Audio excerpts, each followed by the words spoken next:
কলির যুগের ভগবানই হলো চৈতন্য গুরুদেব। গুরু যে জীব গোবিন্দ ভজে সে জীব নরকে মজে। গুরু ব্রহ্মা, গুরু বিষ্ণু, গুরু দেব মহেশ্বর, গুরু দেব পরম ব্রহ্ম তস্মৈ শ্রী গুরুবে নমঃ।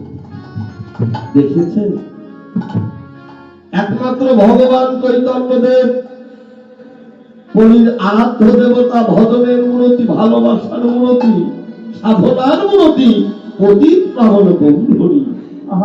পতিতকে উদ্ধার করবে বলে, পতিতকে মুক্তি করবে বলে আমার ভগবান নিজে এই জীবের নিস্তার লাগি বন্ধ সুত হরি। তিনি নিজেই ভগবান গুরু রূপে নদিয়ার মাঝে প্রকাশ হলেন। হে জীব, তোমরা যদি আমার চরণ লাভ করতে চাও, তোমাদের মানব জনতা যদি ধন্য করতে চাও, তাহলে তোমরা গুরু চরণে দেহখানা আগে হাত নেবে। গুরু হলো পথ প্রদর্শক বাবা।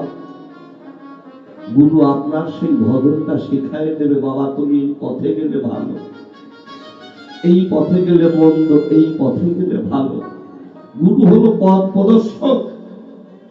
কেননা সেই পথের সন্ধান যদি আমি না জানতে পারি বাবা, যতই বদলে কৃষ্ণ বলি আর বলি বলি আর হরি বলি, তাতে কোনো লাভ হবে।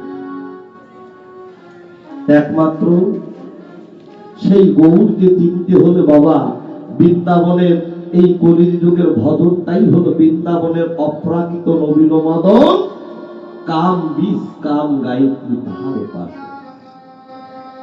একমাত্র বাবা সেই কাম বীজ কাম গায়ত্রী যারা পাঠ করেছে, গুরুচরণ আশ্রয় করেছে, একমাত্র তারাই সেই গৌর ধরিবাকে রক্ষা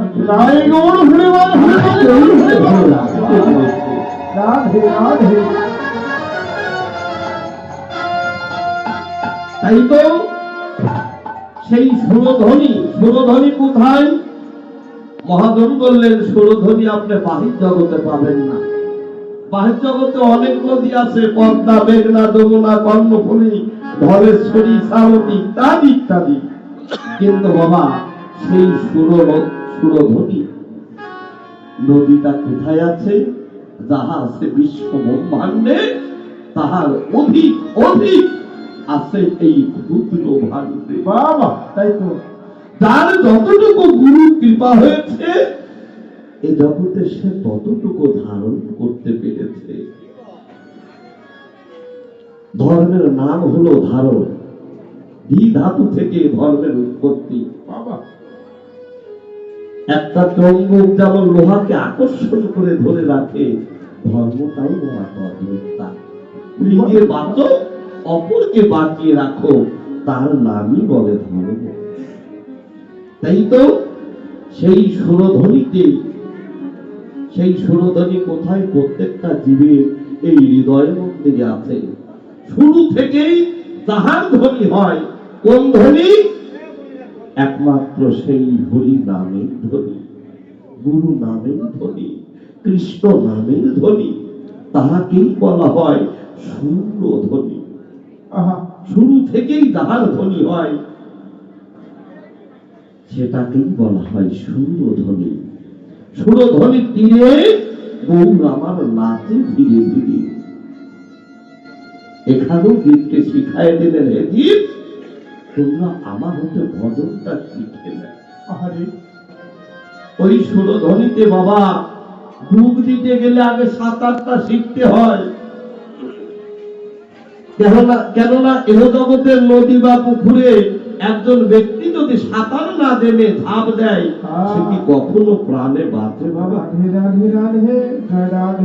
সেই নদী বা পুকুরে ঝাঁপ দিতে হলে, ডুব দিতে হলে আগে সাঁতারটা শিখতে হয়।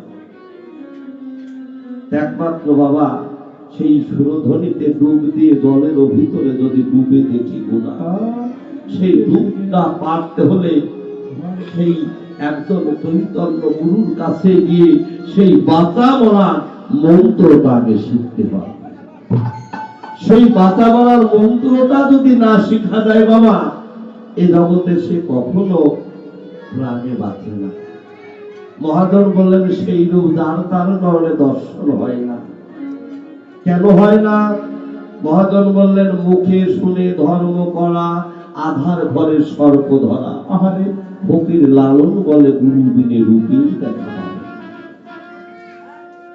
কেননা আপনি যদি আধার ঘরে সাপ ধরতে যান, ওই সাপকে আপনাকে পালে বাঁচাবে, ওই সাপ কি করবে? আপনাকে সবল মারবে।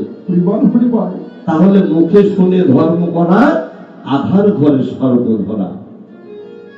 ফকির লালন বলে গুরু বিনে রূপের দেখা পাবে।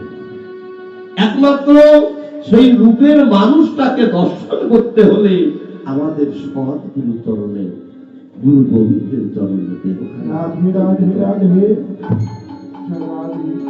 তাই তো নাগরিক সেই রূপ দর্শন করি ঘরে ফিরে এলো। আর নাগরীর